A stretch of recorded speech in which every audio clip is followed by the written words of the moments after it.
نخود فرنگی خور. یه دونه آوردم ببینم تست کنه، ببینه پخته یا نه. تستر ما میلو تست میکنه خونه ما. فوت کنم.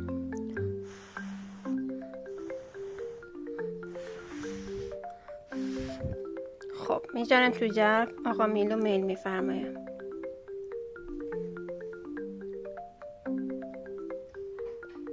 میلو پخته؟ معلومه پخته.